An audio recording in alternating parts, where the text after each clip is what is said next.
30 വർഷം മുമ്പ് സംസ്ഥാനത്ത് കള്ളക്കടത്ത് സ്വർണ്ണത്തിൽ ഭൂരിഭാഗവും എത്തിയിരുന്നത് കോഴിക്കോട് ജില്ലയിലെ കൊടുവള്ളി എന്ന ചെറിയ ടൗണിലാണ്. അതേ കൊടുവള്ളി തന്നെയാണ് ഇപ്പോഴും സ്വർണ്ണ കള്ളക്കടത്തുകാരുടെ ആസ്ഥാനം. ഫായിസാണ് ഈ സ്വർണ്ണ കേന്ദ്രത്തിലെ ഏറ്റവും പുതിയ കണ്ണി. ഒരു കാലത്ത്, കൃത്യമായി പറഞ്ഞാൽ 92 മുതൽ 98 വരെയുള്ള കാലത്ത് സ്വർണ്ണക്കടത്തുകാരുടെ പറുദീസയായിരുന്നു കോഴിക്കോട് ജില്ലയിലെ കൊടുവള്ളി.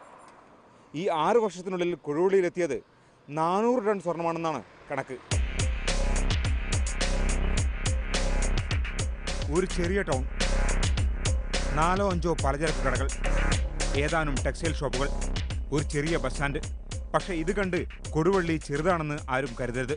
1/2 കിലോമീറ്റർ പരിധിയിൽ 80-ലേറെ സ്വർണ്ണക്കടകളുണ്ട് ഇവിടെ. സ്വർണത്തിന് ഇറക്കുമതി നിരോധനം ഉണ്ടായിരുന്ന കാലത്ത് സാഹസികമായി സ്വർണ്ണക്കടത്തുകാർ സ്വർണം കൊണ്ടുവന്ന് വിറ്റിരുന്നത് ഇവിടെയാണ്. അന്ന് 1 കിലോ സ്വർണത്തിന് കള്ളക്കടത്തുകാർ നേടിയ ലാഭം 400 രൂപ മാത്രം. പതിറ്റാണ്ടുകൾ കടന്നുപോയെങ്കിലും കൊടുവള്ളിയിലേക്കുള്ള അനധികൃത സ്വർണ്ണക്കടത്തിന് യാതൊരു കുറവുമില്ല. സംസ്ഥാനത്ത് അനധികൃത സ്വർണത്തിന് ഏറ്റവും കൂടുതൽ വില കിട്ടുന്ന കേന്ദ്രം ഇപ്പോഴും കൊടുവള്ളി തന്നെ. ഇത്തരം സ്വർണം എത്തുന്നുണ്ട് എന്ന് സമ്മതിക്കാൻ ഇവിടുത്തെ കച്ചവടക്കാർക്ക് മടിയുമില്ല. വല്ലപ്പോഴൊക്കെ ആരെങ്കിലും ഒരു സാധനം കൊണ്ടുവന്നിരിക്കുകയാണെങ്കിൽ ആരെങ്കിലും ഒന്നുകൊണ്ട് വരുമല്ലോ, അത് പലർക്കായിട്ട് മുറിച്ച് വിറ്റ് കാശാക്കി പോകുന്നുണ്ടാവും. അത് ഒരു സ്വാഭാവികമായിട്ട് കച്ചവടക്കാർ ഇപ്പം ഞാനും വാങ്ങും. 50 രൂപ വേണമെന്ന് പറഞ്ഞാൽ 50 രൂപ വാങ്ങിക്കും, അല്ലെങ്കിൽ 100 രൂപ വേണമെന്ന് പറഞ്ഞാൽ വാങ്ങിക്കും. ഇതൊക്കെ വരുന്നത് ഇപ്പം കിലോ ബാറായിട്ടല്ലേ.